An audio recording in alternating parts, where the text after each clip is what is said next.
اعوذ باللہ من الشیطان الرجیم بسم اللہ الرحمن الرحیم لقد ارسلنا رسلنا بالبینات وانزلنا معهم الکتاب والمیزان لیقوم الناس بالقسط وانزلنا الحدید فیہ بأس شدید ومنافع للناس وليعلم اللہ من ینصرہ ورسلہ بالغیب ان اللہ قوی عزیز صدق اللہ العظیم رب اشرح لی صدری ویسر لی امری واحلل عقدۃ من لسانی یفقہوا قولی اللہم الہمنا رشدنا واعذنا من شرور انفسنا اللہم ارنا الحق حقا وارزقنا اتباعہ وارنا الباطل باطلا وارزقنا اجتنابہ اللہم وفقنا لما تحب وترضى آمین یا رب العالمین۔ آج کا جو ہمارا موضوع ہے کہ اسلام میں جو فلاحی ریاست کا تصور ہے اور عہد حاضر کے تقاضے، میں سب سے پہلے یہ چیز سامنے لانا چاہوں گا کہ جس کو ہم نے عہد حاضر کے تقاضے کہا ہے وہ در حقیقت کیا ہے۔ آج کا جو انسان ہے اسے جس چیز کے بارے میں سب سے زیادہ رہنمائی درکار ہے یا وہ رہنمائی کا متلاشی ہے وہ یہ ہے کہ انسان کو ایک ایسی ریاست، ایک ایسی اجتماعیت، ایک ایسا نظام اجتماعیت میسر آ جائے کہ آئیڈیلسٹک سطح پہ جسے کہا جاتا ہے کہ ریاست ماں جیسی ہو، یعنی انسان کے دکھوں کا مداوع کرنے والی ہو، اس کے مسائل کا حل کرنے والی ہو، اس کی پریشانیوں کو دور کرنے والی ہو، اس کی خادم ہو۔ ہمارے ہاں ایسے وزیر اعلیٰ تو آ جاتے ہیں کہ جو اپنا نام خادم اعلیٰ رکھتے ہیں، لیکن ایسی ریاست کہ جو لوگوں کے لیے خادم اور لوگ اس کے مخدوم ہوں، یہ ایک خواہش ہے، اور یہ خواہش عالمی خواہش ہے، یہ نوع انسانی کی خواہش ہے، یہ تمام دلوں کی، مخلوق کی، انسانوں کی، سب کی مشترکہ خواہش ہے۔ اور اس خواہش نے کیا کیا جو ہے وہ موڑ مڑے ہیں، کیا کیا جو واقعات رونما ہوئے ہیں اس خواہش کے زیر اثر، تو اگر آپ دیکھیں تو بادشاہت سے نجات حاصل کر کے جمہوریت کا ڈول ڈالنا اور اس کے لیے کروڑوں انسانوں کا قربانیاں دینا در حقیقت اسی خواہش کے حصول کے لیے تھا۔ پھر جب اس جمہوریت سے معلوم ہوا کہ یہ تو اصل میں سرمایہ داروں کی آمریت کی بدلی ہوئی شکل ہے، دیوے استبداد جمہوری قبا میں پائے کو تو سمجھتا ہے کہ یہ آزادی کی ہے نیلم پری، یا یہ کہ یہ جو مغربی جمہوری نظام ہے جو حقیقت میں تو سرمایہ داریت ہے، تو اس کا چہرہ تو روشن ہے لیکن اس کا جو باطن ہے، جو اس کی اصل حقیقت ہے، وہ تو بادشاہوں سے بھی زیادہ تاریک ہے۔ کیا تو نے دیکھا نہیں مغرب کا جمہوری نظام؟ چہرہ روشن، اندرون چنگیز سے بھی تاریک تر۔ تو اندرون چنگیز سے جب تاریک تر ہو گیا ہے تو اب در حقیقت معلوم ہوا کہ جو سحر جس کے متلاشی انسان تھا وہ تو طلوع نہیں ہو سکتا۔ یہ ایک استبداد کا نیا دیو ہے جو آ گیا ہے۔ اب ایک نیا سفر شروع ہوا، ایک نئی صبح کی جستجو ہوئی، نئی قربانیوں کی تاریخ رقم کی گئی، پھر کروڑوں انسانوں نے جان کے نذرانے پیش کیے، ایک نئی تبدیلی آئی، اور معلوم ہوا کہ مساوات کا جو خواب دیکھا تھا وہ خواب ہی تھا۔ یہ تو ایک پارٹی کا غلبہ ہو گیا، تسلط ہو گیا، ون پارٹی ڈکٹیٹرشپ آ گئی اور آزادی سلب ہو گئی۔ معاشی عدل و انصاف کی جستجو میں چلے تھے، سیاسی حقوق گنوا بیٹھے، حریت سے جو ہے وہ لا تعلق ہو گئے اور محروم کر دیے گئے۔ یہ وہ تناظر ہے، یہ وہ پس منظر ہے، یہ وہ حالات ہیں کہ جس میں علامہ اقبال اور قائد اعظم یہ کہتے ہیں کہ ہم یہ علیحدہ ملک اس لیے حاصل کرنا چاہتے ہیں تاکہ دنیا کو، وہ دنیا جو ماں جیسی ریاست کی متلاشی ہے، اس دنیا کو اسلام کے اصول حریت و اخوت و مساوات کی جھلک دکھائے۔ اس نے جو جمہوریت نے اسے حریت کے اصول سکھائے ان کو تو دیکھ لیا، اس کو کمیونزم نے جو مساوات کے جو خواب دکھائے وہ تو اس نے بھگت لیے. ہم اسے وہ دکھانا چاہتے ہیں جو محمد الرسول اللہ صلی اللہ علیہ وسلم نے نوع انسانی کو حریت، اخوت و مساوات کی تعلیم دی تھی، وہ دکھانا چاہتے ہیں. اور وہ صرف کتابوں میں لکھی ہوئی تعلیم نہیں ہے، جیسے مارکس کی باتیں ہوں یا جیسے والٹر اور روسو کے خیالات ہوں. اس پر محمد الرسول اللہ صلی اللہ علیہ وسلم نے ایک عملی ریاست قائم کر کے بھی دکھائی تھی، جس کے لیے آج ہمارے ہاں ایک نئی اصطلاح یہ ریاست مدینہ، یہ محمد الرسول اللہ صلی اللہ علیہ وسلم نے قائم کی. اس کے جو نمایاں خد و خال ہیں ذرا ان کو تازہ کر لیں کہ اس وقت کی دنیا کیا ہے، جس دنیا میں اس کا ظہور ہوا ہے وہ کیا ہے. دائیں اور بائیں، آگے اور پیچھے، پوری دنیا میں جو نظام مملکت چل رہا ہے وہ بادشاہی ہے، ایک خاندان کی حکومت ہے. یہ وہ خاندان کی حکومت ہے جس سے بمشکل آج سے 250 سال پہلے انسان نے نجات حاصل کی، جس کے خلاف بغاوت کی. محمد الرسول اللہ صلی اللہ علیہ وسلم نے آ کر ایک ایسا نظام قائم کیا کہ جو خاندان کی حکومت پر مبنی نہیں ہے. ابھی آپ نے کل عاشورہ منایا ہے، حضرت حسین کی یاد تازہ کی ہے، تو اس وقت کیا لوگ نمازیں نہیں پڑھتے تھے؟ اس وقت کیا روزوں میں کوئی کمی ہو گئی تھی؟ یا اس وقت کوئی سود کا نظام جاری ہو گیا تھا؟ بینک قائم ہو گئے تھے اور سود خوری شروع ہو گئی تھی؟ ایسا کچھ بھی نہیں تھا. انسانوں کے درمیان مسلمانوں میں جھگڑا ہو جائے تو فیصلہ قاضی محمد الرسول اللہ کی شریعت کے مطابق کرے گا. وہ کیا کمی ہو گئی تھی جس کے لیے حضرت حسین کو کھڑا ہونا پڑا کہ وہ حق جو عامت المسلمین کا تھا وہ منتقل ہو گیا تھا ایک خاندان کو. ایک مسلمانوں کے خلیفہ کی نامزدگی اور چناؤ اور انتخاب کا حق امت مسلمہ کے پاس ہے. وہ حق ان سے چھین کر ایک خاندان بنو امیہ میں منتقل ہو گیا تھا.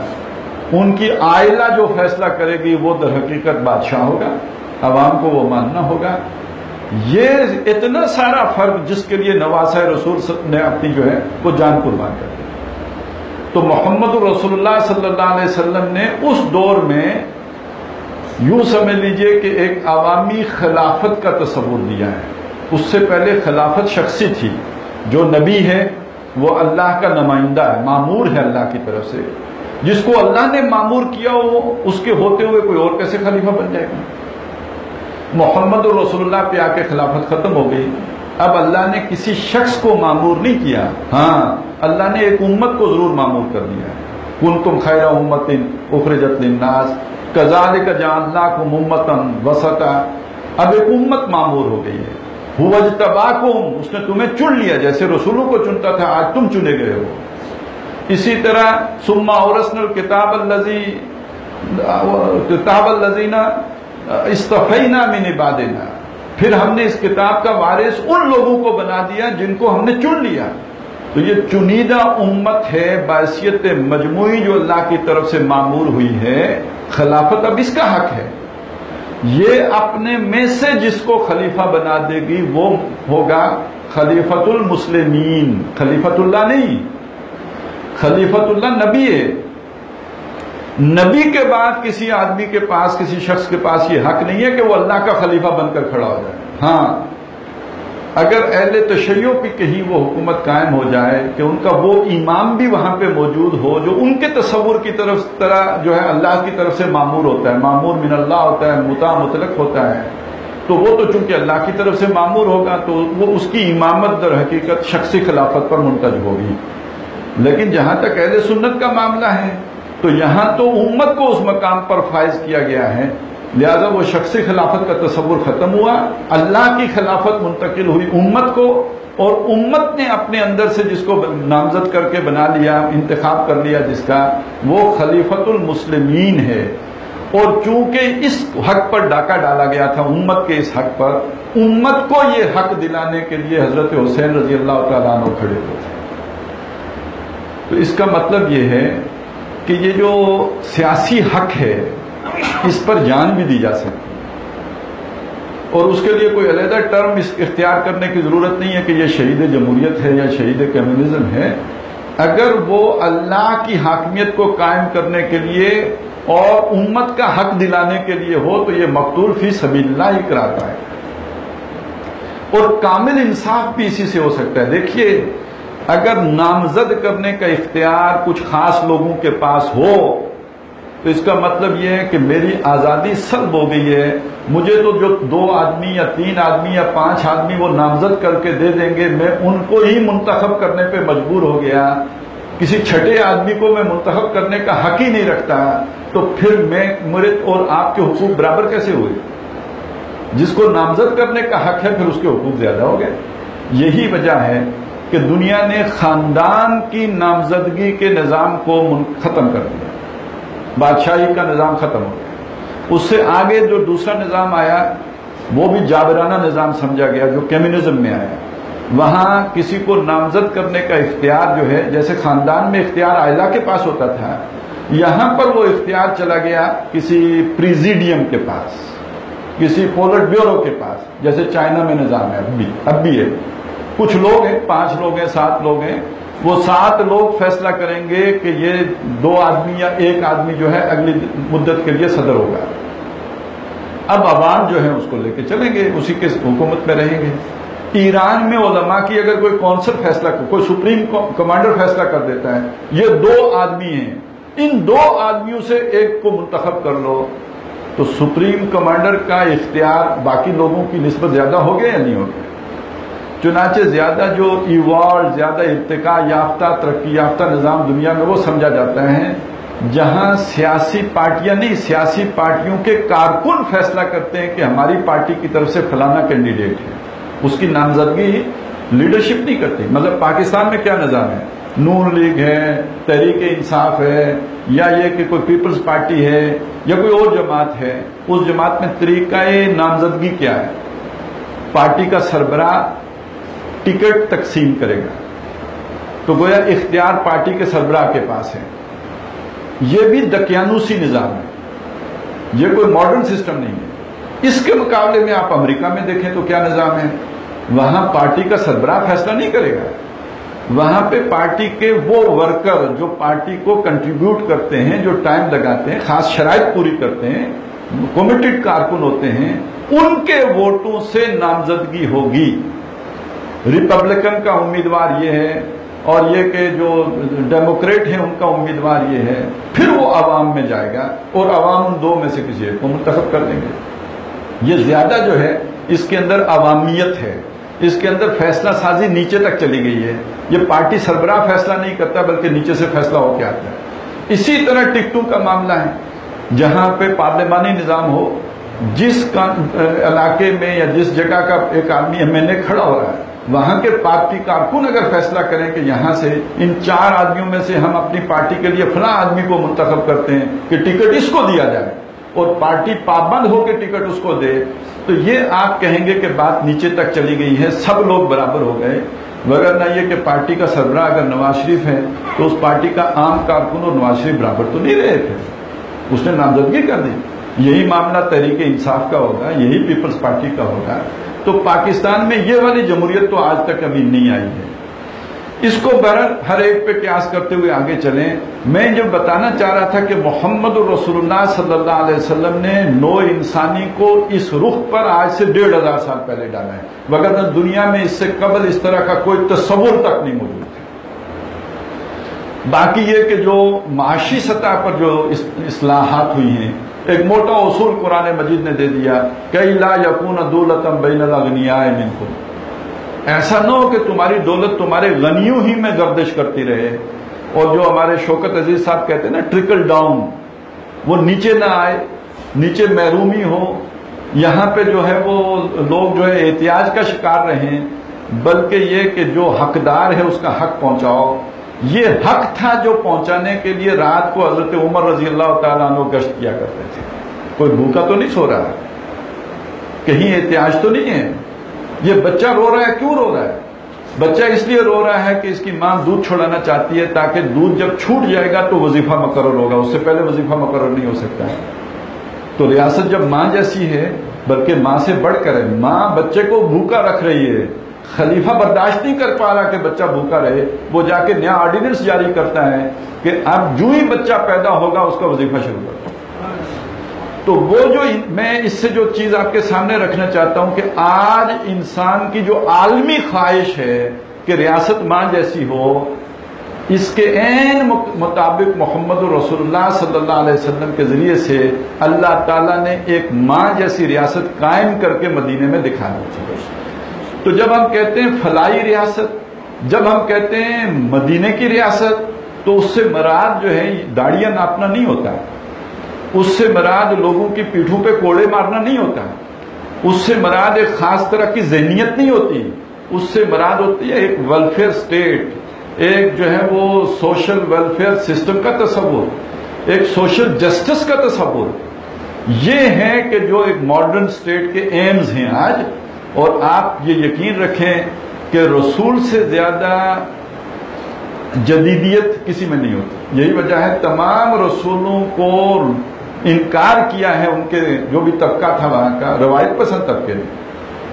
ہم اپنے آبا کا طریقہ نہیں چھوڑ سکتے، آپ کی بات نہیں مان سکتے۔ اس کا مطلب رسول کا طریقہ ان کے آبا کے طریقے سے ہٹ کے ہوتا تھا، ان کی روایت سے ہٹ کر ہوتا تھا، ان کی ٹریڈیشن سے ہٹ کر ہوتا تھا۔ اور جیسے کہ اللہ کا اصول ہے کہ اللہ تعالیٰ بیماری سے پہلے دوا پیدا کرتا ہے، جیسے کہ اصول ہے بچے کی پیدائش سے پہلے اس کی ماں کی چھاتیوں میں اس کی خوراک پیدا کرتا ہے، اس ماڈرن ایج کی ضروریات کے لیے اللہ نے پہلے محمد رسول اللہ کو بھیجا ہے۔ تو یہ کبھی بھی نہ سمجھیے کہ اسلام کسی قدیم زمانے کے لیے تھا، در حقیقت اسلام کو اللہ تعالیٰ نے بنایا اس دور کے لیے۔ اس کا وہ ماڈل جو محمد رسول اللہ صلی اللہ علیہ وسلم کے دور میں ظاہر ہوا وہ اپنے وقت کے لیے تھا۔ آج کے دور کا ماڈل وہ آج کا ہے، یہ پیچھے نہیں جا سکتا۔ ہاں، روح وہ کار فرما ہوگی، اصول وہ کار فرما ہوں گے، اسپرٹ آپ وہاں سے دیں گے، آداب وہاں سے معین کریں گے، ڈھانچہ یہ لیں گے۔ آپ اسے یوں سمجھ لیں، ایک آدمی کالا ہے اور ایک آدمی گورا ہے۔ آپ کہیں کہ چونکہ عرب ذرا سانولے تھے، اس گورے کا رنگ پہلے سانولا کریں گے اور اس کے بعد مسلمان کریں گے، تو انہونی بات ہے۔ گورا بھی کلمہ پڑھ کے مسلمان ہو جائے گا، کالا بھی کلمہ پڑھ کے مسلمان ہو جائے گا۔ اسی پہ سمجھ لیجئے ایک قبائلی نظام ہے جیسا کہ عرب کا تھا، وہاں قبائل کے بڑے بڑے لوگ بیٹھیں گے، ان کے سربراہ وہ اولو الامر کہلائیں گے۔ وہ اولو الامر جس کی نامزدگی کر دیں گے وہ در حقیقت اس قبیلے سب کی طرف سے گویا نامزد شدہ ہو جائے گا۔ وہاں نیچرل اولو الامر موجود ہے۔ آج قبیلہ ہی نہیں رہا۔ آج دنیا میں جب پاکستان جیسی ریاست ہے کوئی قبیلہ ہے یہاں آپ کی گلی میں 6 برادریوں کے لوگ رہتے ہیں۔ اب جو ان کے اندر جو ایک نظم ہے وہ قبیلے کا یا برادری کا نظم نہیں ہے، گلی کا نظم ہے۔ ہم ایک گلی کے رہنے والے ہیں، ہم ایک اسکول کے پڑھے ہوئے ہیں، ہمارا ایک سیاسی جماعت سے تعلق ہے۔ اب ایک نیا نظم بن گیا ہے، ایک نیا سٹرکچر بن گیا ہے۔ اب یہاں جو اولو الامر بنیں گے اس نئے سٹرکچر کے مطابق ان کو وہ اختیار دینا پڑے گا جو وہاں قبائلی نظام میں اولو الامر بنتے تھے۔ یہ اولو الامر بننے ہی کا طریقہ، جس کو آپ جو ہے وہ MNA بنا دیتے ہیں یا آپ جسے MPA بنا دیتے ہیں، جسے آپ سربراہ مملکت بنا دیتے ہیں، یہ اولو الامر بنانے کا طریقہ ہے، یہ ماڈرن طریقہ ہے۔ وہاں کی روح کیا تھی؟ جیسے کسی ٹرائبل چیف کے لیے یہ جائز نہیں تھا کہ وہ اپنا حکم چلائے، وہ پابند تھا کہ اللہ کے حکم کے مطابق اپنے قبیلے کے اندر فیصلے کرے۔ اسی طرح آج بھی کسی اولو الامر کے پاس یہ حق نہیں ہوگا کہ اپنی مرضی چلائے، وہ پابند ہوگا کہ اللہ اور اس کے رسول کے احکام کے تابع رہ کے چلے۔ یہ ضرورت پوری ہو جائے تو گویا ایک اصول جو فلاحی ریاست کا یا ریاست مدینہ کا تھا وہ آپ نے اپلائی کر لیا۔ وہ گورا کلمہ پڑھے تو مسلمان، کالا کلمہ پڑھے تو مسلمان۔ وہ قبائلی نظام کے اندر یہ اصول اڈاپٹ ہو جائے تو خلافت، اور ایک جمہوری نظام کے اندر یہ اصول آپ نے مان لیا کہ کوئی قانون قرآن و سنت کے خلاف نہیں بنے گا تو خلافت۔ اس سے آگے چلیں، وہاں بھی اصول یہ تھا دولت امیروں میں گردش نہیں کرنی چاہیے، یہاں بھی اصول یہی ہوگا۔ وہاں امیروں میں گردش کرنے کے اپنے طریقے ہوں گے۔ آج سود خوری سب سے بڑا طریقہ ہے جس کے ذریعے سے امیروں میں ہی دولت رہتی ہے۔ آپ تقسیم دولت کا مساویانہ نظام قائم کرنے کے جو قانون سازی کریں گے وہ اسلام کے اس اصول کے تابع ہوگی۔ اس سے آگے بڑھیں، وہاں آداب یہ تھے کوئی بھوکا نہیں سوئے، نیل کے کنارے کتا اگر بھوکا مر گیا ریاست کا ذمہ دار جو ہے، جو خلیفہ وقت ہے، اس پر ذمہ داری آئے گی، تو گویا روٹی کا بندوبست کرنا ریاست کی ذمہ داری ہو گئی انسانوں کی۔ وہاں بلکہ ایک واقعہ ہے، حضرت عمر اسی طرح گشت پہ تھے، وہ کہیں گلی میں سے گزرے اور ایک خاتون جو ہے ان کے کوئی کراہنی کی آواز آئی، معلوم کیا، پتہ چلا درد ذیل میں مبتلا ہیں اور ان کے خاندان کا کوئی فرد جو ہے اس وقت ان کو کی دیکھ بھال کے لیے موجود نہیں ہے۔ حضرت عمر رضی اللہ تعالیٰ عنہ اپنے گھر گئے، اپنی اہلیہ کو ساتھ لائے، زچگی کا سارا عمل ان کی اہلیہ کے ذریعے سے سر انجام پایا، اور اس کا مطلب یہ ہے کہ ریاست کی ذمہ داری علاج دینے کی بھی ہے۔ کوئی بیمار ہے، تکلیف میں ہے، تو ریاست اگر ماں جیسی ہو تو ماں کسی کو تکلیف میں دیکھ کے سو تو نہیں سکتی، تو ریاست نے علاج کا بندوبست بھی کرنا ہے، ریاست نے تعلیم کا بندوبست بھی کرنا ہے، ریاست نے کپڑے کا بندوبست بھی کرنا ہے، ریاست نے مکان کا بندوبست بھی کرنا ہے۔ جس ریاست کے اندر شہریوں کی کم ترین سطح پر، ایک ضروری سطح پر روٹی، کپڑا، مکان، تعلیم اور علاج کا بندوبست ریاست کر لے، یہ ریاست ماں جیسی ہے، یہ فلاحی ریاست ہے، یہ ریاست مدینے کی ریاست جیسی ہے۔ اب اس کے لیے فنڈز کہاں سے آئیں گے یہ سارا کام کرنے کے لیے؟ پہلا اصول یہ ہے کہ دولت وہ غریبوں میں بھی گردش کرے، اور اس میں بنیادی بات وہ ہوگی کہ سود خوری نہیں ہوگی، زکوٰۃ کا نظام ہوگا۔ اچھا، زکوٰۃ اور ٹیکس کے نظام میں بڑا بنیادی فرق ہے، یہ بہت آسان ہے، ٹیکس کا نظام بہت مشکل ہے۔ ٹیکس ہے آمدنی پر، اب ہر آدمی کی سالانہ آمدنی کا حساب لگاؤ، بہت بڑا کھیڑ ہے۔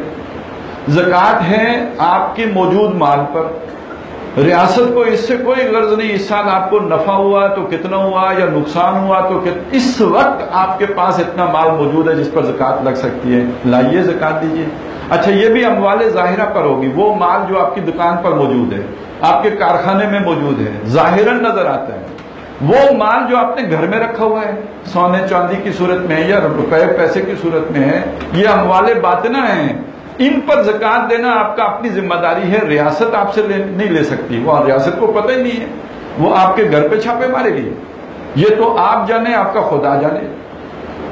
لیکن جو اموال ظاہرہ ہیں، جو مری روڈ کی دکانوں پہ آپ نے سامان رکھا ہوا ہے، وہ کلیکٹر آئے گا، تحصیلدار آئے گا، حساب جوڑے گا، اس کو اس سے غرض ہی نہیں ہے کہ پچھلے سال آپ کو نفع ہوا تھا یا نقصان ہوا تھا، اور آپ کی پچھلے سال کے ایسٹس کتنے تھے اور اس سال کے کتنے ہیں، اس نے موٹا حساب کر کے ٹوٹل اس میں سے 2.5% لینا ہے اللہ آخر سے۔ پھر یہی نہیں ہے، ایک پورا نظام ہے، جو اس ریاست کے اندر زمینیں ہیں ان کے بارے میں پہلا فیصلہ یہ کرنا ہوگا یہ عشری ہیں یا خراجی ہیں، ان کی اپنی اپنی شرائط ہیں۔ عشری ہوں تو ذاتی ملکیت میں رہ سکتی ہیں، خراجی ہوں تو ذاتی ملکیت نہیں ہے، یہ ریاست کی ملکیت ہوں گی، اجتماعی ملکیت ہوں گی۔ اب ریاست ان کا انتظام کرے گی کہ بھائی ایک کاشتکار کو اس کی بنیادی ضرورت پوری کرنے کے لیے اور پوری قوم کی ضرورت بھی تاکہ پوری ہو کتنی زمین دی جائے، 12 ایکڑ، 10 ایکڑ، 5 ایکڑ، 7 ایکڑ، یہ کوئی کمیشن بیٹھے، ماہرین بیٹھے، ایک خاندان کے لیے طے کریں، جو لوگ اس پیشے سے وابستہ ہیں ان کو اتنی زمین دے دیں۔ اور یہ بات طے ہے ہمارے ہاں پہلے سے ہی، ہندوستان کی ساری زمینیں خراجی ہیں، جس کا مطلب کسی کی ذاتی ملکیت نہیں ہو سکتی۔ آپ اگر فلاحی ریاست بنانا چاہتے ہیں، جب تک ایک نیا بندوبست اراضی اس اصول پر نہیں کریں گے بن ہی نہیں سکتی، سوال ہی نہیں پیدا ہوتا بن جائے۔ جاگیرداری نظام کے ہوتے ہوئے عدل ہو جائے یہ تو ہو ہی نہیں سکتا، عدل نہ ہو اور انصاف، عدل و انصاف نہ ہو تو کیسے جو ہے آپ فلاحی ریاست کا تصور پیش کر سکتے ہیں؟ اور معاشی اونچ نیچ پیدا ہو جائے تو سیاسی اونچ نیچ ختم ہو ہی نہیں سکتی۔ ظاہر ہے جس کے پاس پیسے زیادہ ہیں، مالدار ہے، وہ اس کا سیاسی انفلوئنس بھی زیادہ ہو جائے گا، نہ سیاسی عدل ہو سکتا ہے نہ معاشی عدل ہو سکتا ہے۔ تیسری سطح وہ ہے جو سماجی عدل کی ہے، جس میں عورت اور مرد کا بیلنس قائم کرنا ہے، توازن قائم کرنا ہے۔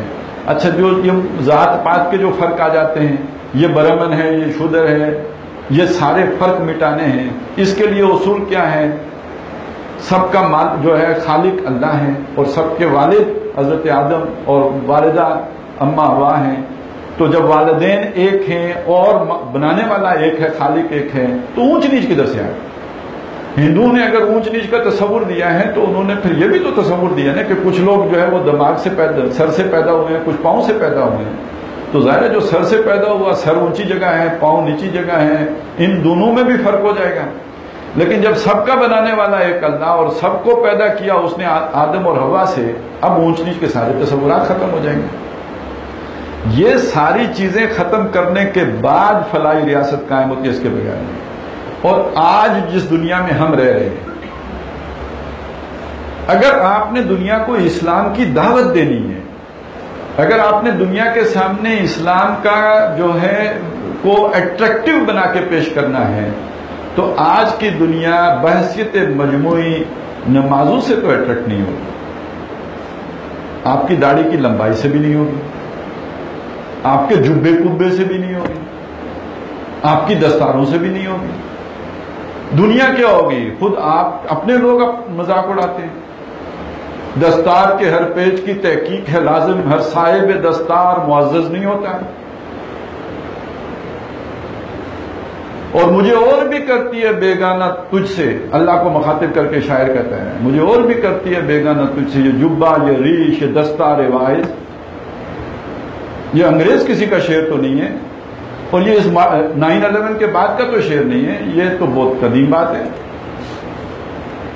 آج کے دور کو کے انسان کو جو شے اسلام کی طرف متوجہ کر سکتی ہے، یا جس ذریعے سے آج کے انسان کو اسلام قبضے میں لے سکتا ہے، وہ اسلام کا تصور عدل ہے، وہ اسلام کا فلاحی ریاست کا تصور ہے. میں تو یہ بھی عرض کر سکتا ہوں، آج کسی ایک مسلمان میں وہ ریاست واقعتاً قائم ہو جائے جو محمد رسول اللہ نے مدینے میں قائم کی تھی، آپ کو دعوت و تبلیغ کا کوئی کام کرنے کی ضرورت نہیں ہے، آپ کو کسی ملک پر فوج کشی کی ضرورت نہیں ہے. دنیا خود اس اسلام کو اپنے ہاں غالب کرنے کے لیے سڑکوں پہ نکل آئے. یعنی آپ سوچیں لاہور میں یا سیالکوٹ میں ایک آدمی وہاں پہ یہ سوشل سسٹم قائم ہو جس کا میں نے نقشہ کھینچا ہے، واگا والا نہیں ڈیمانڈ کرے گا کہ مجھے بھی یہی چاہیے، مسلح کا کلمہ پڑھوں یا نہ پڑھوں، مسلح کا نظام مجھے چاہیے. اسلام کو بطور مذہب اختیار کروں یا نہ کروں، اسلام کو بطور ریاست اختیار کرنے کے لیے تیار ہوں. آخر لوگوں نے کمیونزم کو اختیار کر لیا، کوئی روس کے ساتھ رشتہ داری تو نہیں تھی. یہ پوری دنیا میں جمہوریت پھیل گئی، ہم مسلمانوں نے بھی لے لی، کوئی فرانسیسیوں کے ساتھ تعلق داری تو نہیں تھی. اگر اس سے ایک بہتر نظام قائم کر کے دنیا کو آج ہم دکھا دیتے محمد عربی صلی اللہ علیہ وسلم کا، تو کیوں نہیں دنیا اس کی طرف آئے؟ لیکن کر کے تو دکھائیں.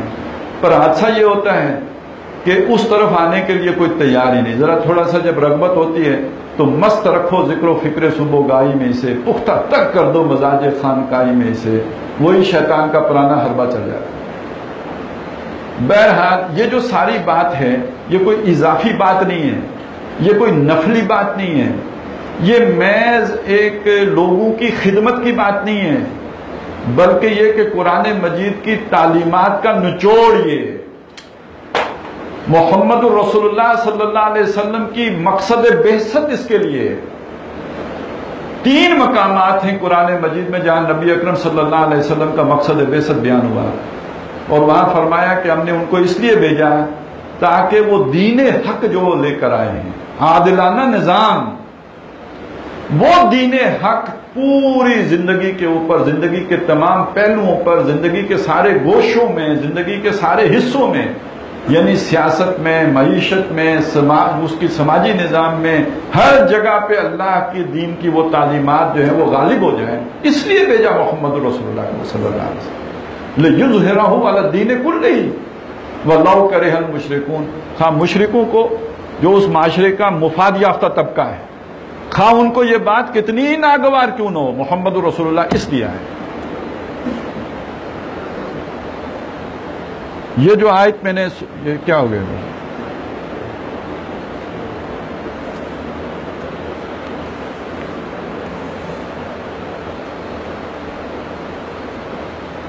پانی دے دیں.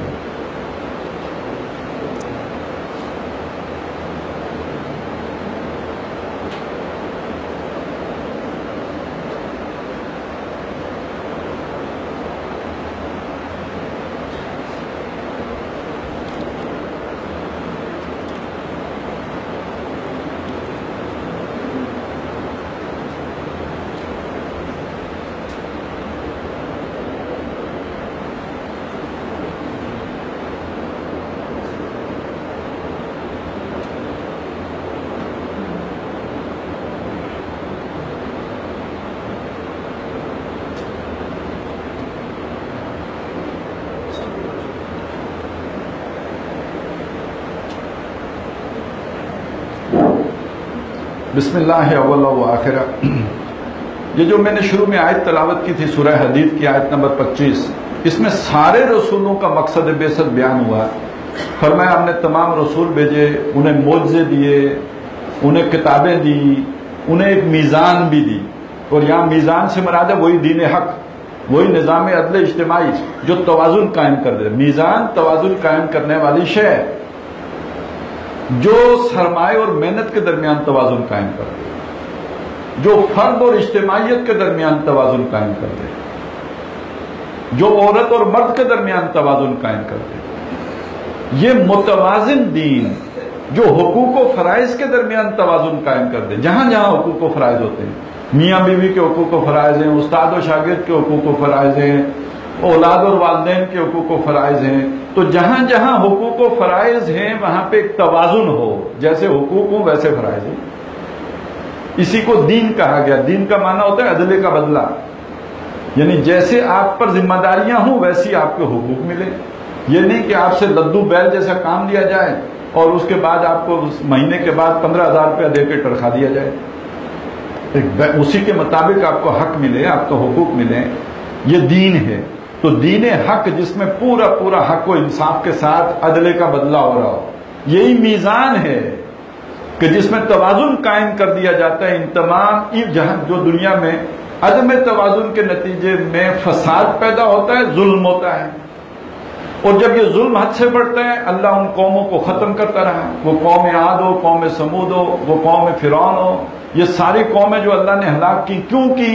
انہوں نے زمین میں فساد پیدا کر دی. فساد کیا ہے؟ یہ دین کے مقابلے میں جو بگاڑ پیدا ہو جاتا ہے، جو توازن کے مقابلے میں عدم توازن ہو جاتا ہے، یہ بگاڑ ہے، یہ فساد ہے. جب یہ فساد پیدا ہوتا ہے فصب علیہم ربک صوت عذاب، تو تیرے رب نے ان پر اپنے عذاب کا کوڑا برسایا ہے. اور اس کے مقابلے میں رسول جو بھیجے ہیں، کیوں بھیجے ہیں؟ تاکہ اس فساد کو ختم کر کے، اس فتنے کو ختم کر کے، اس کی جگہ اس عدل کو، اس فلاحی ریاست کو قائم کر کے دنیا کو دکھا دیں. لِيَقُومَ النَّاسُ بِالْقِسْطِ، تاکہ لوگ انصاف پر قائم ہو جائیں، ظلم ختم ہو جائے، انصاف قائم ہو جائے. اب معلوم ہوا سارے رسول اللہ نے اس کام کے لیے بھیجے. محمد الرسول اللہ کی بعثت اس کام کے لیے ہوئی. آگے چلیے، اللہ نے حضور کے بعد نبوت کا سلسلہ ختم کیا، اور جیسے میں نے پہلے عرض کیا اللہ نے اس کام پر معمور کیا اس امت کو. جب امت کو معمور کیا تو اس امت کے ذمے کام کیا لگایا؟ ہمیں وہ تو یاد ہے، کنتم خیر امت اخرجت للناس، لیکن کرنا کیا ہے؟ امر بالمعروف نہی عن المنکر کا مطلب کیا ہے؟ یہ ہم نے خود ہی معین کر لیا. قرآن سے پوچھے اس کا مطلب کیا ہے؟ تم بہترین امت ہو، لوگوں کے لیے نکالی گئی ہو، نیکی کا حکم کرتے ہو، برائی سے روکتے ہو. اس سے پہلے آیا شہادت علی الناس کے لیے نکالی گئی ہو. کذالک جعلناکم امۃ وسطا، بہترین امت بنائے گئے ہو تم. کیوں؟ لتکونوا شہداء علی الناس، تاکہ تم لوگوں پر گواہ بن جاؤ. کیسے؟ اس کے لیے کونوا قوامین بالقسط شہداء للہ.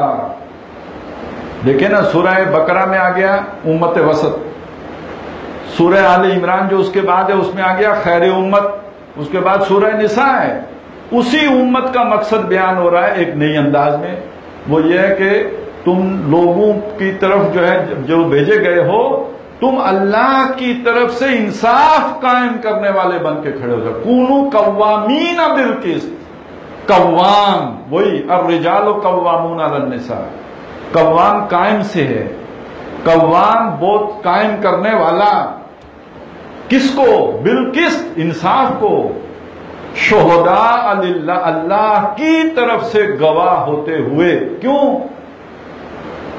اس لیے کہ شاہد اللہ ہو، اللہ نے گواہی دی کہ وہ جو اس کے اولو العلم نے گواہی دی، فرشتوں نے گواہی دی قائما بالقسط، کہ اللہ انصاف کے ساتھ قائم ہے.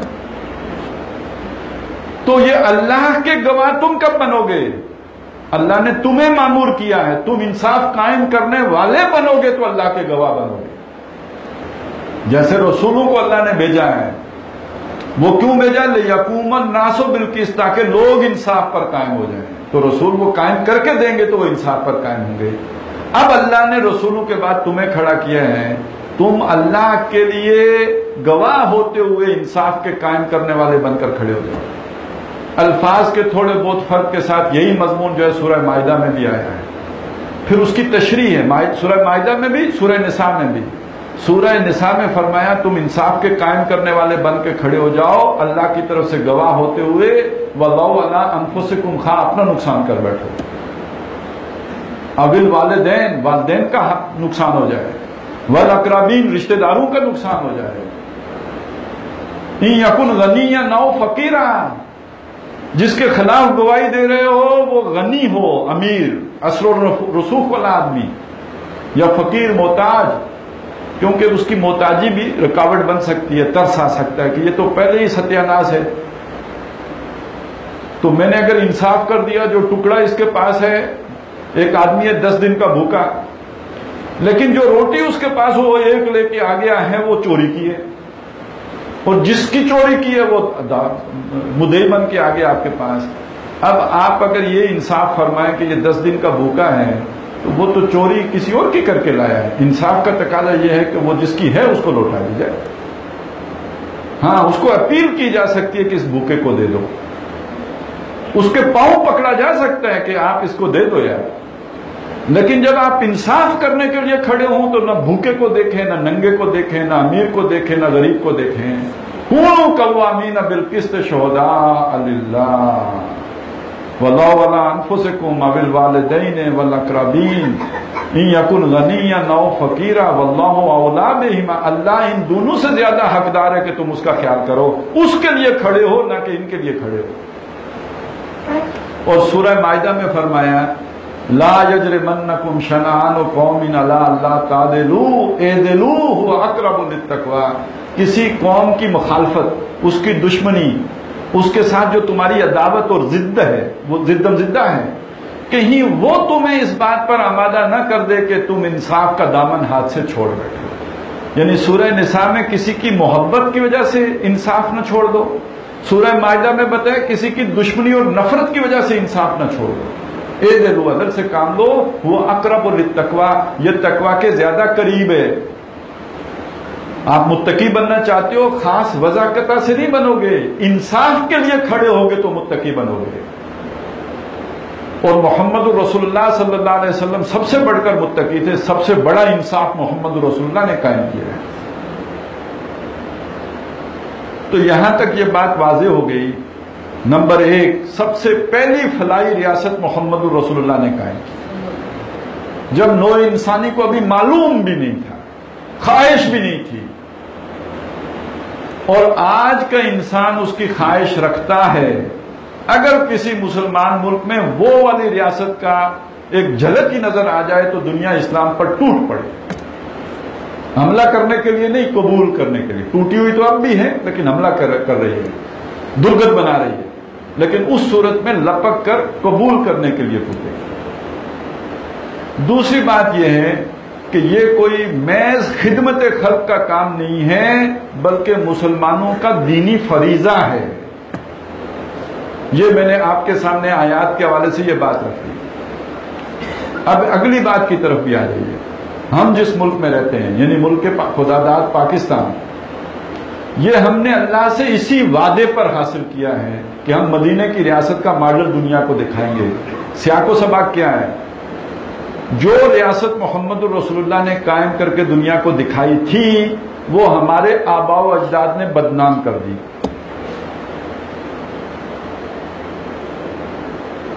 آپ کا جو ملوکیت کا دور ہے وہ کوئی دنیا کے لیے ایک ڈراؤنے خواب کی مانند ہے، یا بنا دیا گیا ہے، لیکن دنیا ڈرتی ہے اس سے. اور یہ جو دور گزرا ہے یہ پیچھے 20-25 سال، اس میں اسلام سے لوگوں کو اور بھی خوف زدہ کر دیا گیا. اس کا ایک منظر آپ نے دیکھا ہوگا کہ مغرب میں اتنا خوف پیدا ہو گیا کہ وہ برقعے سے بھی ڈرتے ہیں، داڑھی سے بھی ڈرتے ہیں، ہر اسلامی شاعر سے ڈرتے ہیں. کوئی داڑھی والا آدمی ریسٹورنٹ میں آ جائے، لوگ چلے جاتے ہیں، کہتے ہیں ان کو کھلا لیں، ہم بعد میں کھا لیں گے، یہ پیٹ بھر کے جائیں گے تو اس کے بعد ہم کھا لیں گے. پاس بیٹھتے ہوئے ڈرتے ہیں. فلائٹ میں کوئی اکٹھا ہو جائے تو وہ فلائٹ چینج کروا لیتے ہیں، اگلی فلائٹ میں آ جائیں گے. اس داڑھی والے کے ساتھ سفر کرتے ہوئے وحشت ہوتی ہے. یہ تو تصویر دنیا کو چلی گئی ہے، ہماری حرکتوں کی وجہ سے گئی ہے، اور حرکتیں وہ جو ہم نے فخریہ کی ہیں۔ تو ہم یہ ملک اس لیے حاصل کیا ہم نے کہ دنیا کو اسلام کا یہ تصور پیش کرے، انہیں پتہ چلے یار یہ فلاحی ریاست ہے، اسلام کے اصول حریت و اخوت و مساوات کی جھلک دنیا کو دکھانے کے لیے حاصل کیا ہے۔ اور اگر یہ نہ کریں، اس طرف پیش قدمی نہ کریں، تو در حقیقت ہمارا اس ملک کا علیحدہ وجود کی بنیاد ہی ختم ہو جاتی ہے۔ ہم میں اتحاد و اتفاق ہی باقی نہیں رہتا۔ کیوں؟ ہمیں جوڑنے والی شے ہی یہ تصور ہے۔ یہ پنجابی، یہ سندھی، یہ بلوچی، یہ پٹھان، یہ مہاجر، یہ شیعہ، یہ سنی، اس سب کو ایک تحریک میں باندھ دینے والی شے لا الہ الا اللہ ہے۔ اگر اس لا الہ الا اللہ ہی سے انحراف ہو جائے تو پیچھے کیا رہے گا؟ یہ کہنے کی بات ہے میرا پاکستان ہے کہ تیرا پاکستان ہے، پنجابی کے لیے پنجاب، سندھی کے لیے سندھ، بلوچی کے لیے بلوچستان، پٹھان کے لیے کے پی کے، اس کی اہمیت ہو جائے گی، اس کی ایک تاریخ ہے، اس کا ایک تسلسل ہے، اس کے اپنے ہیروز ہیں، اس کے اپنے جو ہے وہ ادیب ہیں، شاعر ہیں، ہر ایک کو اپنی زبان اچھی لگتی ہے، اپنے اپنے مفادات ہوتے ہیں، علاقائی مفادات ہوتے ہیں۔ یہ تو پھوٹ پیدا کر سکتے ہیں، جوڑ تو نہیں پیدا کر سکتے۔ اس پھوٹ ہی کا مظہر ہے کہ کالا بال ڈیم جیسی ایک اہم جو ہماری ضرورت ہے وہ ہم نہیں بنا پا سکتے، اس لیے کہ ہماری آپس میں جوڑ نہیں توڑ ہے، ہم پھٹے ہوئے ہیں۔ اس معنی میں جب کہتا ہوں کہ فوج کے ڈنڈے نے سب کو جوڑ کے رکھا ہوا ہے تو لوگ کہتے ہیں یار یہ بات کیسے؟ یہ بات ایسے ہے کہ فوج اگر نہ ہو تو بلوچستان ہمارے ساتھ ہو، اور ابھی ایم کیو ایم کے خلاف کراچی میں فوج نے وہ سارا کچھ نہ کیا ہوتا جو راحیل شریف کے دور میں کیا ہے، تو ذرا بتائیے وہاں علیحدگی کی تحریک نہ چل پڑتی، قائد آباد کی باتیں نہیں ہوتی تھیں یا لیاقت آباد کی، سندھ کے اندر بھی اس طرح کی تحریکیں تھیں۔ تو یہ تو جس شے نے ہمیں جوڑ کے رکھا ہے کوئی وہ محبت کا رشتہ نہیں ہے، وہ کوئی آپس کا بھائی چارہ نہیں ہے جس نے جوڑ کے رکھا ہوا ہے، یہ اوپر کا ڈنڈا ہے جس نے سب کو جوڑ کے رکھا ہوا ہے۔ لیکن اگر اسلام آ جاتا ہے تو اسلام تو سب کا مشترکہ میراث ہے، وہ سندھی کی بھی ہے، وہ مہاجر کی بھی ہے، وہ پنجابی کی بھی ہے، وہ پٹھان کی بھی ہے، وہ بلوچی کی بھی ہے، وہ بنگالی کی بھی ہے۔ یہ توحید کا کلمہ ہے جو سب کو وحدت میں پروتا ہے، اتحاد پیدا کرتا ہے، اور توحید سے ہٹ کر ہر کلمہ وہ ہے جو توڑ پیدا کرتا ہے۔ جوڑ پیدا کرنے والا کلمہ کلمہ توحید ہے، اور جو توحید سے ہٹ کر جو کلمہ ہو وہ توڑ پیدا کرنے والا ہے، جوڑ پیدا کرنے والا نہیں۔ وحدت توحید سے تو ہماری استحکام، ہماری بقا، ہماری مضبوطی، ہماری ترقی، یعنی ہم پاکستانیوں کی، وہ بھی در حقیقت اس اسلام کے اس تصور کے ساتھ وابستہ ہے۔ اچھا پھر اگر آپ نماز والے تصور پہ جائیں گے وہ جوڑ نہیں پیدا کر سکتا، یہ بریلوی اور طرح سے پڑھے گا، دیوبندی اور بات کرے گا، اہل حدیث کچھ اور کہے گا، تشیع کی بات کوئی اور ہوگی، وہاں پہ بھی اختلاف آ جائے گا۔ البتہ یہ فلاحی ریاست کا تصور ہوا جو سب کو جوڑ دے، وہ مسلک کی سطح پہ ریاست بے شک سیکولر ہو جائے، جو سیکولرزم کا تصور ہے نا، جو تمہارا اپنا مسلک ہے اس پر عمل کرو، کوئی حنفی بن کے رہتا ہے حنفی بن کے رہے، کوئی شافعی بن کے رہتا ہے شافعی بن کے رہے، کوئی اہل حدیثوں کے طریقے پہ نماز پڑھتا ہے پڑھے کرے، جو بریلوی طریقے پہ چلتا ہے چلا کرے، لیکن سیاست، معیشت، سماجی سطح پر مسلک کی نہیں چلے گی، قرآن و سنت کی چلے گی۔ بہرحال اس کے نتیجے میں ہمارے اندر ایک اتحاد، اتفاق، جوڑ، مضبوطی پیدا ہو جائے گی، پھر کوئی ہندوستان، کوئی اسلام، کوئی امریکہ ہمارا مقابلہ نہیں کر سکتا، کیونکہ اتفاق کی طاقت سب سے بڑی طاقت ہے، یہ ایٹم بم سے بڑی طاقت ہے۔ آپ کے پاس ایٹم بم نہیں تھا جب آپ نے انگریز اور ہندو کی مرضی کے خلاف پاکستان بنایا، اس وقت کیا طاقت تھی؟ یہ اتحاد کی طاقت تھی، سب سے بڑی طاقت اتحاد کی طاقت ہے۔ بہرحال تو ہمارے لیے تو زندگی موت کا مسئلہ ہے، پھر اس کا مطلب ہے ہماری آخرت کا انحصار بھی اسی پر ہے کہ ہم اس کی جدوجہد کر رہے ہیں یا نہیں کر رہے ہیں۔ ہماری دنیا کے بچنے کا اور ترقی کا اور اس میں بھی جو ہے بہتری کا انحصار اسی پر ہے کہ ہم اس کے ساتھ جڑتے ہیں کہ نہیں جڑتے. لیکن یہ کام کرنے کی ترتیب کیا ہے, ہوگا کیسے؟ یہ اس درس و تدریس محض اس سے ہو جائے گا, یہ خیال پیدا کر دینے سے ہوگا, یہ نعرہ لگا دینے سے ہو جائے گا؟ تو نعرہ تو تحریک پاکستان میں بھی بہت لگے تھے, نعرے تو تحریک نظام مصطفیٰ میں بھی لگے تھے, نعرے اب بھی لگ رہے ہیں, دعوے تب بھی ہوئے تھے, دعوے اب بھی ہو رہے ہیں. تو اچھی بات سمجھ لیجئے, اس کی ترتیب اور اس کا طریقہ بھی وہی رکھنا پڑے گا جو محمد رسول اللہ نے پہلی فلاحی ریاست بنانے میں رکھا تھا. اس میں پہلا کام کیا ہے؟ دیکھیے, کام کرنے چلے ہیں آپ ریاست کی سطح کا, آغاز کہاں سے ہوگا؟ سٹیپ 1 کیا ہے؟ فرد. فرد کی اصلاح ہوگی تو اجتماعیت کی اصلاح ہوگی. آدمی ٹھیک ہوگا تو معاشرہ ٹھیک ہوگا. غلط افراد کے اوپر معاشرہ نہیں ٹھیک ہو جاتا. یہ فرد کی اصلاح کیسے ہو؟ اس کو کس بٹی سے گزاریں کہ یہ ٹھیک ہو جائے؟ اس کے لیے قرآن مجید کا طریقہ کیا ہے؟ وہی اللہ جس نے رسول صلی اللہ علیہ وسلم کو بھیجا الہدا دین حق دے کر, تاکہ اس دین کو غالب کریں پوری نظام زندگی پر.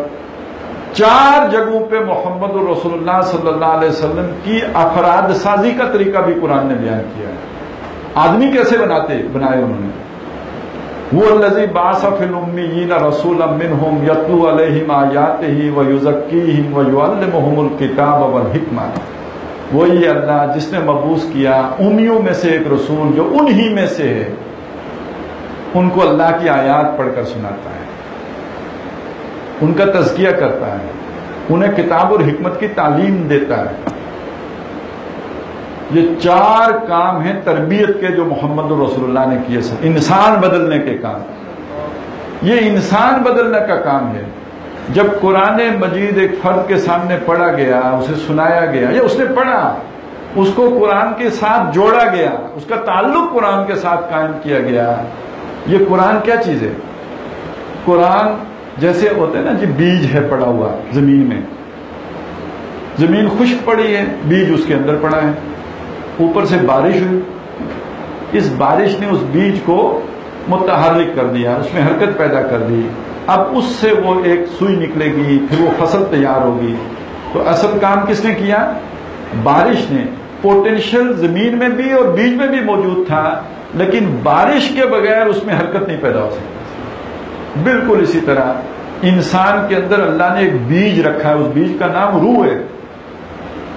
اس روح میں بہت بلندی تک جانے کی صلاحیت ہے, وہ فرشتوں سے اوپر جا سکتی ہے. یہ جسم گویا زمین کی مانند ہے. جب اس پر بارش ہوتی ہے قرآن مجید کی تو برکت پیدا ہوتی ہے, وہاں حرکت پیدا ہوتی ہے, یہاں برکت پیدا ہوتی ہے. اس کی برکت سے روح کے اندر جو ہے وہ ترفع ہوتا ہے, ارتقاء ہوتا ہے, اس کے اندر اٹھان آتی ہے, وہ بلندی کی طرف پرواز کرتی ہے. وہ جو بات کہی گئی کہ خود ہی کو کر بلند اتنا کہ ہر تقدیر سے پہلے خدا بندے سے خود پوچھے بتا تیری رضا کیا ہے. تو یہ سب سے پہلی چیز ہے, اس روح کو ایکٹیویٹ کرنا. اس روح کو ایکٹیویٹ کرتا ہے قرآن مجید. یہ اس کے لیے بمنزلہ بارش کے جیسے بیج کے لیے ہوتا ہے, لیکن اس روح کے کو کچھ بریکیں لگی ہوئی ہیں. جیسے وہ غبارہ ہوتا ہے نا جس میں ہائیڈروجن بری ہو, اس کو باندھ کے رکھ دیں, وہ اڑ تو سکتا ہے لیکن دھاگے سے بندھا ہے. جب تک دھاگا کھولیں گے نہیں اڑے گا. وہ بریکیں کیا ہیں؟ وہ مال کی محبت, وہ دنیا کا لالچ, رشتوں کے بندھن, یہاں کے تعلق, لالچ, تکبر, حسد, کینہ, یہ بریکیں ہیں جو روح کو اوپر نہیں جانے دیتی. یہ کھولیں, یہ کون کھولے گا؟ وہ بھی یہی قرآن جب اندر جائے گا انسان کے اپنے شیطان کو قتل کرے گا. حدیث میں آیا نا کہ ہر انسان کے ساتھ ایک شیطان ہے جو اس میں خون کی مانند صلاحیت کیے ہوئے ہے. اس شیطان کو کیسے قتل کرے؟ حضور سے پوچھا کہ آپ کے ساتھ ہے, کہا ہاں, لیکن میں نے اسے مسلمان کر دیا ہے. تو شیطان کو مسلمان بنائے بغیر آپ کی روح پرواز نہیں کر سکتی، تو کیسے مسلمان کریں گے اسے؟ علامہ اقبال نے ایک مشورہ دیا ہے، کشتن ابلیس کار مشکل است، وہ جو ابلیس اندر بیٹھا ہوا ہے اسے قتل کرنا بڑا مشکل کام ہے، تو کیا کریں؟ خوشترام باشد کے مسلمانش کنی، بہتر یہ ہے کہ اس کو مسلمان بنا دو۔ حضور نے مسلمان کر لیا تھا، تم بھی مسلمان کر لو، قتل تو کر نہیں سکتے، مسلمان کر لو۔ مجھے خیال آیا، آج کی دنیا کو اے مسلمانوں تم تلوار سے نہیں فتح کر سکتے، جنگ لڑ کے نہیں فتح کر سکتے، ہندوستان سے کشمیر بھی نہیں لے سکتے، نہ ہندوستان تم سے کشمیر لے سکتے ہیں۔ آج دنیا بدل گئی ہے، اس بدلی ہوئی دنیا میں ملک فتح کرنا بہت مشکل تھا، تو کیا کر سکتے ہو؟ مسلمان کر سکتے ہو، خوشترام باشد کے مسلمانش کو نہیں۔ اسی طرح وہ جو اندر شیطان بیٹھا ہوا ہے اس کو بھی تم قتل نہیں کر سکتے، اسے ذاکے او گم اندر آما کے دل است، اس لیے قتل نہیں کر سکتے کہ وہ دل کی رگوں کے اندر دوڑ رہا ہے، خون کی مانند دوڑ رہا، کیسے قتل کرو؟ تو بہتر یہ ہے کہ اسے مسلمان کر لو۔ مسلمان کیسے کرو گے؟ کشتائے او بشمشیر قرآنش کنی، اس کو قرآن کی تلوار سے قتل کر سکتے۔ قرآن کی تلوار جو قتل کرتی ہے گردن نہیں اڑاتی ہے، وہ لا کے پاؤں میں گراتی ہے۔ حضرت عمر تلوار لٹکا کے آئے تھے نا، سونت کے نکال کے آئے تھے، لیکن قرآن مجید نے ان کو آ کے محمد رسول اللہ کے قدموں میں گرا دیا۔ کشتہ تو ہو گئے، لیکن یہ کہ سموچے محمد رسول اللہ کے غلام ہو گئے۔ تو یہ ہے کہ جو قرآن مجید کا اعجاز ہوگا یہ تمہارے اندر کو بھی یہی مسلمان بنائے گا۔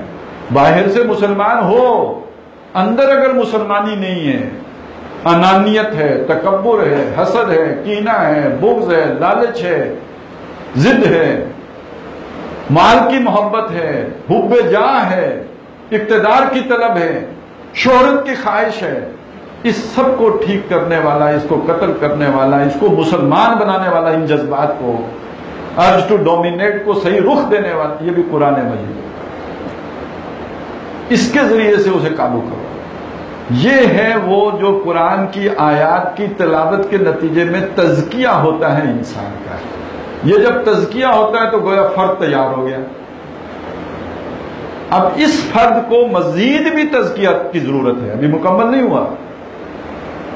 اب اس کو وہ ہدایت کا راستہ دکھانا ہے۔ اب نماز پڑھو، اب روزہ رکھو، اب زکوٰۃ دو، اب یہ تزکیے کے اگلے مراحل ہیں۔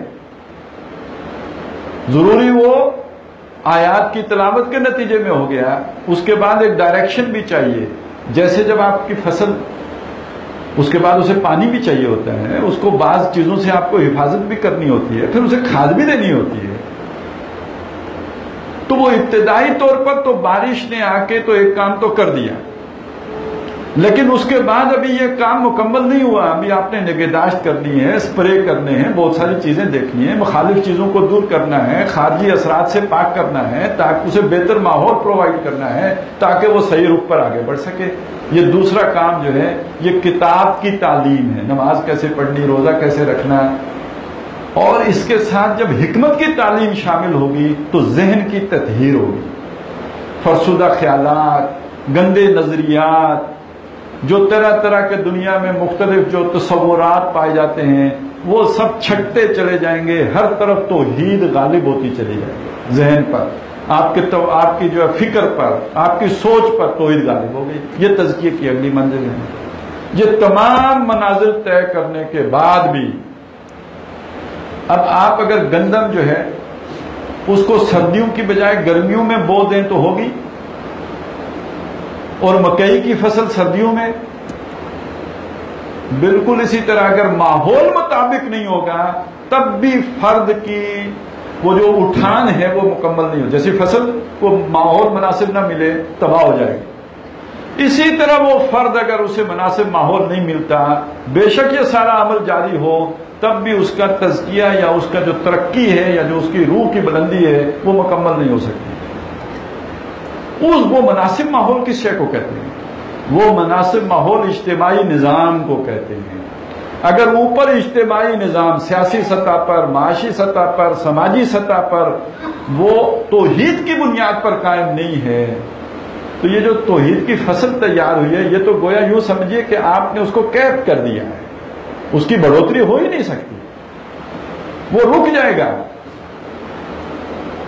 اور اگر یہ باطل نظام اوپر ہے تو اب توحید کا تقاضا یہ ہے کہ اس سے ٹکر لو، اس کے ساتھ رفٹ ہو تمہاری، وہاں زندہ ہو تو انڈر پروٹیسٹ زندہ ہو، اور اس کے نتیجے میں جو قربانی دینی پڑے گی، جو نقصان برداشت کرنا پڑے گا، جو معاشرے سے کٹنا پڑا ہے اور اس کی فیسلٹیز چھوڑنی پڑے ہیں، یہ اس کا نعم البدل ہو جائے گا۔ وہ جو کمی لگ گئی نا، ماحول کی کمی لگ گئی، اس کا بدل یہ ہو جائے گا گویا جسے ہم جہاد فی سبیل اللہ جس کا جامع عنوان بن جائے گا، اس جدوجہد کا جو آپ نے باطل نظام کے خلاف کی ہے، یہ گویا اس کمی کی تلافی یا اس گناہ کا کفارہ بن جائے گا۔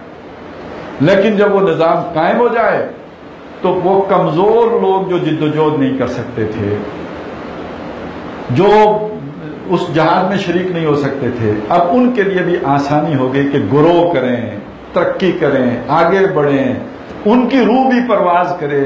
یہ جب تک وہ نظام آپ قائم کر کے نہیں رکھ دیتے اس وقت تک ان کے لیے ممکن نہیں ہوگا۔ باطل کے اقتدار میں تقویٰ کی آرزو کتنا حسین فریب ہے جو کھا رہے ہیں ہم۔ اس کا نتیجہ کیا نکلا؟ اب یہ چوتھی بات، اس میں طریقہ کار بھی آ گیا۔ سب سے پہلے توجہ دینی ہوگی فرد پر۔ فرد جب پختہ ہو جائے گا، تیار ہو جائے گا، اب اس فرد کو آپ نے ایک منظم جماعت کی صورت دینی ہوگی۔ جب یہ منظم جماعت بنیان مرصوص کی صورت اختیار کر لے گی، اب حق و باطل کا ٹکراؤ ہوگا، اور اس کے نتیجے میں اگر اس جماعت کی تیاری پوری ہے تو اس کو اللہ تعالیٰ غلبہ عطا کر دیں گے، اور پورا نظام اس حق کے جعل حق و ازحق الباطل کی صورت دوبارہ دنیا کے سامنے آ جائے گی۔ یہ ہے اس کی ترتیب، اس کے علاوہ کوئی ترتیب نہیں۔ اور اس کے اندر در حقیقت وہ پورا ہمارا جو ہے تصور آ گیا۔ جب یہ ہو گیا تو نبی اکرم صلی اللہ علیہ وسلم نے اس کے بعد لوگوں سے پوچھا، الا هل بلغت، تو کیا میں نے پہنچا دیا؟ کیوں؟ آپ ذرا سوچئے، بات سمجھنے کی ہے۔ آپ کتابی صورت میں سارا دین پہنچا دیں، دوسرے کو سمجھ بھی آ جائے، اوپر فرعون بیٹھا ہو، ظالم فرعون، تو ایمان لانے کا نتیجہ گردن اڑنا ہو، جیسے جادوگروں کے ساتھ ہوا، تو ایمان لانے کے لیے کتنی جرت چاہیے؟ عام آدمی تو نہیں لا سکتا۔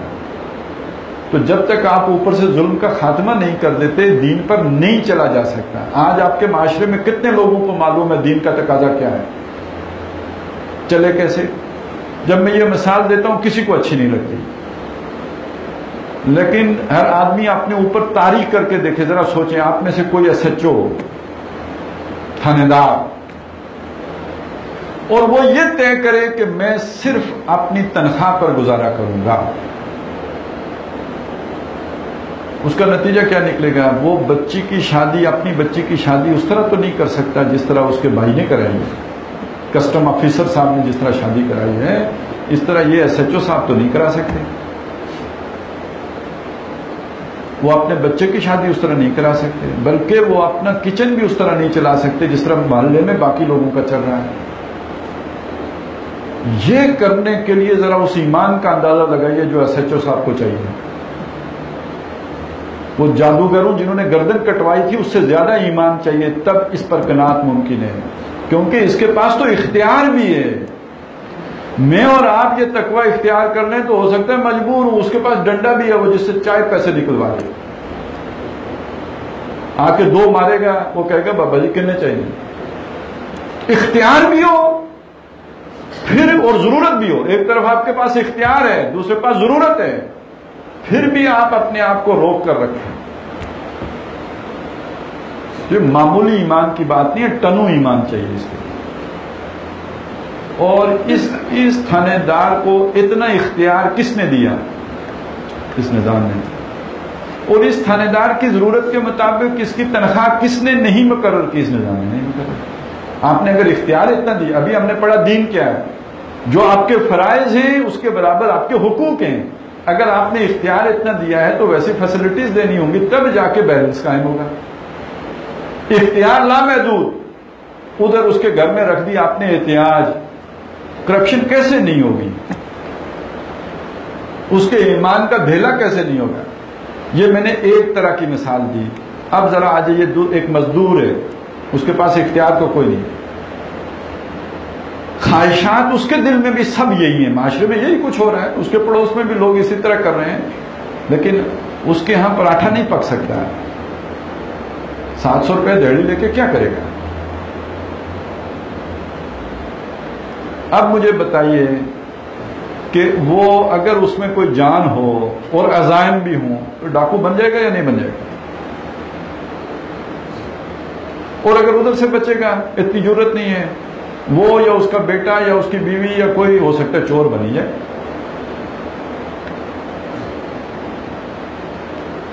اور آخری انجام یہ بھی ہو سکتا ہے کہ اگر وہ بیمار پڑے تو اس کی بیوی بھوک کے ہاتھوں مجبور ہو کے اس کے سارے بچوں کو لے جا کر نہر میں چھلا گیا. درمیان میں اور بھی بہت سی باتیں آتی ہیں، آپ خود سوچ لیجئے گا. اس کے پاس جو کوئی شے بھی بیچنے کی ہوگی، بیچ کے اپنی گزارا تو کرے گی. وہ بیچنے کے لیے کوئی اشیاء ہو یا جسم ہو، جو بھی ہو. معلوم ہوا برائی کہاں سے شروع ہوتی ہے؟ اس ظالمانہ نظام یہ برائی کی ماں ہے. یہ جیسے کوئی شے انڈے بچے دیتی ہے، اس طرح ظالمانہ نظام برائی جنتا ہے. اور ہم کہیں جی ویڈیو شاپس بند کر دیں، یہ برائی کے اڈے بند کر دیں، جو ہے جسم فروشی کے اڈے بند کر دیں، اس کے خلاف مظاہرہ کر دیں، اور یہ اتنے بھوکوں کو کھانا کھلا دیں، جو ہے وہ رمضان کے مہینوں میں اتنوں کو افطار کرا دیں. اس سے برائی، یہ غربت ختم ہو جائے گی. اچھی طرح سمجھ لیجئے، یعنی جو چیزیں سامنے آ رہی ہیں، ہمارا دینی تقاضا ہے. اس سے آگے یہ کہ اس سے بڑھ کر یہ کہ ہمارے ملک کے بچاؤ اور بقاء اور استحکام کی بنیاد بھی یہی ہے. آخرت کی فوز و فلاح بھی اسی میں مضمر ہے، اور بحیثیت دیندار زندگی گزارنے کا بھی اس کے علاوہ کوئی چارہ نہیں ہے کہ ہم اس کی جدوجہد کریں. اور اس کا طریقہ کار کیا ہے جو محمد رسول اللہ صلی اللہ علیہ وسلم نے دیا ہے؟ پہلے فرد کی اصلاح، پھر اس کو منظم کرنا، پھر ایک جماعت کی صورت دینا، پھر اس جماعت کو سلطنت کے ساتھ اس کا ایک جو تصادم ہونا، اور اس کے نتیجے میں اللہ کے دین کا غالب ہونا. یہ سارے مراحل بھی علامہ اقبال نے ایک شعر میں بیان کر دیے. کہتے با نشہ درویشی در ساز و دمادم زن جو پختہ شوی خدرا بر سلطنت جنزن. یہ جو پہلا کام ہے نا، یہ خود دین پر عمل کرنا، دوسروں کو دینداری سکھانا، قرآن پڑھنا پڑھانا سکھانا، یہ سارا، اور یہ دعوت کا کام، اور اس میں جو مشکلات آئیں ان پر صبر کرنا، یہ درویشی کا کام ہے. درویش کا یہی کام ہوتا ہے نا، یہ درویشی ہے. تو کہتے ہیں بانشہ درویشی در ساز و دمادم زن، اسی میں لگے رہو لگے رہو لگے رہو لگے رہو لگے رہو. چون پختہ شوی، جب پکے ہو جاؤ، یعنی جماعت بن جاؤ، ایک بنیاد مرصوص وجود میں آ گئی، اب کیا کرو؟ بر سلطنت جمزن، اپنے آپ کو سلطنت جمشید پہ دے مارو. اب ٹکراؤ. ٹکراؤ کے پہلے دور میں صورت کیا تھی؟ مسلح تصادم. آج کے دور میں صورت کیا ہے؟ سڑکوں پہ نکلنا، عوامی تحریک، پکٹنگ، مظاہرے، دھرنے. اور آپ نے دیکھا کہ اس سے حکومت مفلوج ہو جاتی ہے کہ نہیں ہوتی؟ ہاں، ایک سوال ضرور آپ کے ذہن میں اٹھے گا کہ پنڈی والے ساتھ ہوں تو ہو جاتی ہے، وگرنہ نہیں ہوتی. لیکن یہ کہ یہ در حقیقت پنڈی والوں کی تحریک ہو تو اس طرح کی ہوتی ہے. اگر پیور عوامی تحریک ہو، وہ کسی ایک شہر میں فوکس نہیں ہوتی، عوامی تحریک ہے. اس میں ریل کا پہیہ بھی جام ہوتا ہے، اس میں ٹریفک بھی جو ہے وہ جام ہوتی ہے، وہ پورے ملک گیر ہوتی ہے. عوامی ہوتی ہے تو ملک گیر ہوتی ہے. وہ اس میں تاجر بھی خود سے شریک ہوتے ہیں، ڈنڈے لے کے دکانیں بند نہیں کروائی جاتی، لوگ اپنی مرضی سے ساتھ دیتے ہیں. جب اس طرح عوام اس انقلابی قیادت کے پیچھے کھڑی ہو جاتی ہے، جیل بھرو تحریک بھی چلانے کے لیے تیار ہو جاتی ہے، تو حکومت مفلوج ہوتی ہے. وہ صرف اسلام آباد کی حکومت نہیں مفلوج ہوتی، ساتھ پنڈی والی بھی ہو جاتی ہے. تب جا کے وہ کام مکمل ہوتا ہے. اس کی کامل مثال آپ نے ایران میں دیکھی. ایران کے اندر یہی تحریک چلی، اور اس کے نتیجے میں شاہ ایران کے پاس یہ سب کچھ تھا، لیکن یہ کہ ایک ایک کر کے اس کا ہر ادارہ بیٹھتا چلا گیا، آخر اسے بھاگنا پڑا. یہ ہوتی ہے عوامی تحریک، اس کے نتیجے میں وہ انقلاب برپا ہوتا ہے اور وہ فلاحی ریاست وجود میں آتی ہے۔ اب آخری بات اس میں عرض کر دوں، جیسے کہ وہ تزکیے کی بات آئی ہے نا، اس میں ایمان کا ذکر بھی آیا، یہ بات میں دعوے سے کہہ سکتا ہوں، اگر اس تحریک کے کارکنوں کے اندر آخرت کا خوف نہ پیدا کر دیا جائے تو جب یہ دین کے نام پر اقتدار میں آئیں گے تو نیا ظلم کا بازار گرم کریں گے۔ یہ صرف آخرت ہے اللہ کے سامنے پیشی کہ جو انسان کو عدل پر آمادہ کرتی ہے، جو کمزور کو بھی سرو کرنے کا حوصلہ دیتی ہے، مگر نہ یہ کہ کمزور پہ تو غصہ آ ہی جاتا ہے، طاقتور کو دیکھ کے ہنسی آ جاتی ہے اور کمزور کو دیکھ کے غصہ آپ سے آپ آ جاتا ہے۔ یہ صرف خدا خوفی ہے، اللہ کا تقویٰ ہے، اللہ کے سامنے کھڑے ہونے کا احساس ہے کہ اختیار رکھتے ہوئے بھی انسان عدل سے کام لے، وگرنہ یہ کہ اختیار کے ساتھ غلطیاں، اور یہ قرآن نے بیان کیا اور صحابہ سے کہا، اور یہ جب مدینے میں ہجرت ہو چکی اس کے بعد کہا، سورہ محمد میں کہا صلی اللہ علیہ وسلم، فَهَلْ عَصَيْتُمْ إِن تَوَلَّيْتُمْ أَن تُفْسِدُوا فِي الْأَرْضِ وَتُقَطِّعُوا أَرْحَامَكُمْ۔ اس بات کا اندیشہ ہے کہ تمہیں آج اگر اقتدار مل جائے، حکومت مل جائے، تم بھی فساد مچاؤ گے زمین میں اور رحمی رشتوں کو قطع کرو گے۔ مزید تربیت، مزید تربیت، مزید تربیت، یہاں تک کہ وہ زلزلوا زلزالا شدیدہ غزوہ احزاب میں ہو گیا۔ تو اب معلوم ہوا اللہ ہی کے لیے جیتے ہیں، اللہ ہی کے لیے مرتے ہیں۔ اب جا کے اللہ کی مدد اس کے بعد آئی ہے اور حکومت ملی ہے، پھر آپ کو معلوم ہے کہ وہ پھر کر کے دکھائیں کہ ایک عام بدو بھی اٹھ کے پوچھتا ہے کہ جناب آپ نے یہ کپڑے کیسے سلوا لیے؟ یہ تب ہوتا ہے جب جس کے پاس اختیار ہے نا وہ اللہ سے ڈرنے والا ہو، تو اللہ سے ڈرنے والے ہی یہ فلاحی ریاست قائم کر سکتے ہیں، اللہ سے ڈرنے والے ہی وہ ریاست بنا سکتے ہیں جو ماں جیسی ہو، اس کے بغیر نہیں ہو سکتے۔ اللہ تعالی ہمیں سب سے پہلے اللہ کا ڈر عطا کرے، خدا خوفی عطا کرے، اور پھر اس خدا خوفی کے بعد آپس میں مل جل کر اس ہدف کو حاصل کرنے کے لیے ہمیں ایک محنت، جد و جہد، کوشش، ہمت، اس کی بھی توفیق عطا فرمائے۔ اقول قولی ھذا واستغفر اللہ لی ولکم ولسائر المسلمین والمسلمات۔